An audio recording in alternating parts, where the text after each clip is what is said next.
Hello, and this is Tom Landon, AP Human Geography teacher at Virtual Virginia, and I got a lot of requests on the AP listserv to talk about a session I do called Writing the Killer FRQ. And this is not rocket science, and anything I know I learned from somebody else. But anyway, this is what I do with my students. First of all, I introduce FRQs before they're really FRQs early in the course. Just give them questions and tell them the format it needs to be. So you're going to label each part of your answer, and they're basically define and give an example, but it's things that are straight out of the book. And I do that for the first couple modules before I kind of give them their first real AP FRQ and let them see. And all the AP FRQs I use came from the AP website. I think that's fine. And anyway, so there you go. What I tell my students is that before they start writing a free response question, first of all, let's do the basic things that it takes to comprehend things when you read them. Read the question 3 or 4 times, and even if you think you get it the first time, read it over. It's amazing how many times students will miss where something's supposed to happen, so they'll write about an event that happened in North America when it should be North Africa. So it's really important that you read the question and know exactly what you're going to be answering.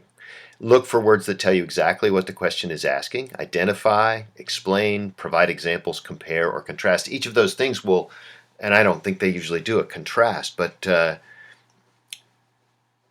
depending on what the word is that's telling you what to do, your answer is going to be different. So I tell students to pay special attention to that. I think pre-writing is really important. So just like you would with anything else, take a piece of scratch paper and write an outline that addresses the question before you write it, and then just fill in you're putting down the bones, and then fill in the skin and all the organs that are going to make it a really good FRQ. In terms when asked for examples, if a student will say something happened in Europe, that's not usually going to get it in terms of the rubrics. So they need to say exactly where something is, and the more information they can give. I always tell my students just to tell what you know about something. You never know when when what you say is going to be the proper answer, and especially if you're aiming at what the question is asking. Don't get fancy. I have a lot of students who are excellent writers, excellent creative writers, and I just tell them that doesn't matter. That's not what we're looking for here. It's great to have nice writing, but don't go crazy. So you no need to write an introductory or closing paragraph. This is not a 5-point essay. That's just not what this is. And everything you write should address a part of the question. Try to limit the fluff and fill it in with really good information and details. So you're not writing too minimally. You're just not including things that aren't specifically asked for. Now here's a point of some contention. Here where I say it's better to write your FRQ in outline format, I don't mean not in full sentences or organized in intelligent paragraphs. I just mean if the question is labeled A, 1A, I would label it in your exam book 1A just to help you keep it straight.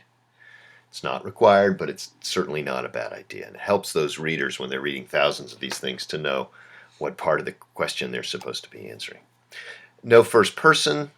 Don't write in the first person unless it asks, and it won't. And these are not traditional essays. Lots of people who talk about how to write FRQs often say this, it's just the facts, ma'am. Keep it to what the question is asking. I also tell my students to write it for their grandmothers. Think to yourself, if I gave this to my grandmother to read, would it make sense to her? If it would, that means you've explained yourself very completely. And of course, we're assuming that all the grandmothers are super intelligent and awesome. I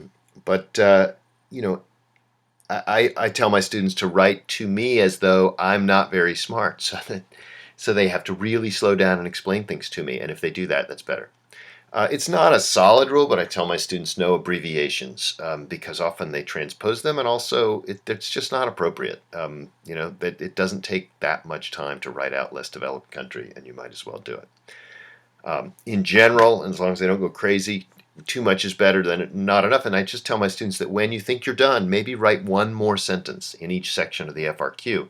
It's amazing how often that one sentence sums up what they meant to say in the rest of it and actually gets it done.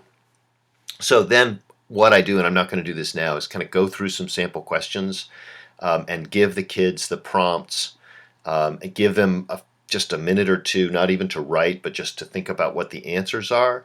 And then we come back together and we discuss those and we talk about the important words. And I'll make this PowerPoint available too to folks if they want it. And these, what are they asking for exactly? And then we talk about that and kind of break it down, make sure they're seeing everything that's in the presentation. And then I share the rubric for that FRQ in terms of what was it they needed to say to score on the test, and then we look at the reasons for that, and look at some of the student examples that are posted on the College Board's website in terms of what students wrote, and then I have the kids read those and very quickly say whether or not they I don't have them necessarily score them as a group, but whether or not they think that the writing meets what the rubric was asking for. And so again, I do this showing them a question, asking them questions like, what do you think the rubric looked like? What do you think the graders were looking for? And then from that, they can start figuring out. I share the actual rubric with them and we talk about how it's graded. They need to know, by what standard they're being held. So this seems to work pretty well. And then again, share some examples from my own students who wrote free response questions, answers to this question, and then we talk about what do you think, did Cassandra Schmidt get done what she needed to do? Same thing, and these are just other FRQs we've used, and I kind of go through them and give student examples, and I think it's important to use their examples when you're talking about this stuff so that they understand, they see who's doing, they're feeling like it's not just something you've given them. Anyway, I rambled on and on. It's Friday afternoon. I hope this is helpful to you, and like I say, I'll send out the small version of this PowerPoint to everybody too. Thanks.